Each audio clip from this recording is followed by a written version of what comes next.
ಮಳೆ ಭಾರೀ ಮಳೆ. ಹೌದು, ಇವತ್ತು ಭಾರೀ ಮಳೆಯಾಗ್ತಕ್ಕಂತಹ ಸಾಧ್ಯತೆ ಇದೆ ಅಂತ ಹೇಳಿದೀಗ ಹವಾಮಾನ ಇಲಾಖೆ ಕಡೆಯಿಂದ ಈ 16 ಜಿಲ್ಲೆಗಳಿಗೆ ಯೆಲ್ಲೋ ಅಲರ್ಟನ್ನು ಘೋಷಣೆ ಮಾಡಲಾಗಿದೆ. ಸೊ ಹಾಗಿದ್ರೆ ಬನ್ನಿ ಆ 16 ಜಿಲ್ಲೆಗಳ ಹೆಸರನ್ನು ಈ ವಿಡಿಯೋದಲ್ಲಿ ನಾವು ತಿಳ್ಕೊತಾ ಹೋಗೋಣ. ಸೊ ವಿಡಿಯೋವನ್ನು ಸ್ಟಾರ್ಟ್ ಮಾಡ್ತೀನಿ. ಅದಕ್ಕಿಂತ ಮೊದಲು ನೀವಿನ್ನೂ ನಮ್ಮ ಚಾನಲ್ಗೆ ಸಬ್ಸ್ಕ್ರೈಬ್ ಮಾಡ್ತಾ ಇದ್ರೆ ಈ ಕೂಡಲೇ ಈ ಚಾನಲ್ಗೆ ಸಬ್ಸ್ಕ್ರೈಬ್ ಮಾಡ್ಕೊಳ್ಳಿ ಮತ್ತು ಲೈಕ್ ಮಾಡಿ. ಈಗ ನಾವು ಇನ್ಫಾರ್ಮೇಷನನ್ನು ತಿಳ್ಕೊತಾ ಹೋಗೋಣ. ಇವತ್ತು ಅಂತಂದರೆ ದಿನಾಂಕವ 14/5/2026. ಇವತ್ತು ಎಲ್ಲೆಲ್ಲಿ ಮಳೆಯಾಗ್ತಕ್ಕಂತಹ ಸಾಧ್ಯತೆ ಇದೆ ಅಂತ ಹೇಳಿ ಹವಾಮಾನ ಇಲಾಖೆ ಕಡೆಯಿಂದ ಎಚ್ಚರಿಕೆಯನ್ನು ನೀಡಲಾಗಿದೆ ಅನ್ನೋದನ್ನು ನಾವು ಈಗ ತಿಳ್ಕೊತಾ ಹೋಗೋಣ.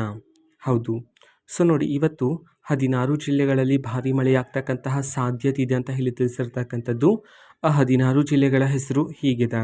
ಮೊದಲಿಗೆ ದಕ್ಷಿಣ ಕನ್ನಡ, ಉಡುಪಿ, ಉತ್ತರ ಕನ್ನಡ, ಚಿಕ್ಕಮಗಳೂರು, ಶಿವಮೊಗ್ಗ, ಹಾಸನ, ಕೊಡಗು, ಬೆಂಗಳೂರು, ರಾಮನಗರ, ಮಂಡ್ಯ, ಮೈಸೂರು, ಚಾಮರಾಜನಗರ, ಬೆಳಗಾವಿ, ಧಾರವಾಡ, ಗದಗ, ಹಾವೇರಿ.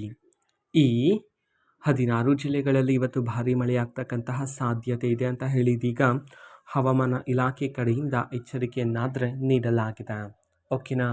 ಸೊ ಇದು ಇವತ್ತಿನ ಒಂದು ವಿಡಿಯೋ. ಇದೇ ರೀತಿ ಇನ್ನೂ ಹಲವಾರು ಯೋಜನೆಗಳಿಗೆ ಸಂಬಂಧಪಟ್ಟಂತೆ ಮಾಹಿತಿ ಬಂದ ನಂತರ ಆದಷ್ಟು ಬೇಗ ನಾನು ನಿಮಗೆ ಇನ್ಫಾರ್ಮೇಷನನ್ನು ತಿಳಿಸ್ತೇನೆ. ಅದಕ್ಕೋಸ್ಕರ ಆ ಚಾನಲ್ಗೆ ಸಬ್ಸ್ಕ್ರೈಬ್ ಮಾಡ್ಕೊಳ್ಳಿ. ಮತ್ತೀಗ ನಾವು ಫೇಸ್ಬುಕ್ಕಲ್ಲೂ ಸಹ ಈಗ ವಿಡಿಯೋಸ್ಗಳನ್ನು ಅಪ್ಲೋಡ್ ಮಾಡ್ತಿದ್ದೀವಿ. ಫೇಸ್ಬುಕ್ ಚಾನಲ್ ಲಿಂಕನ್ನು ಡಿಸ್ಕ್ರಿಪ್ಷನ್ ಬಾಕ್ಸಲ್ಲಿ ಕೊಟ್ಟಿರ್ತೀನಿ. ಕ್ಲಿಕ್ ಮಾಡಿಬಿಟ್ಟು ಫಾಲೋ ಮಾಡಿ. ಓಕೆನಾ? So thank you, bye.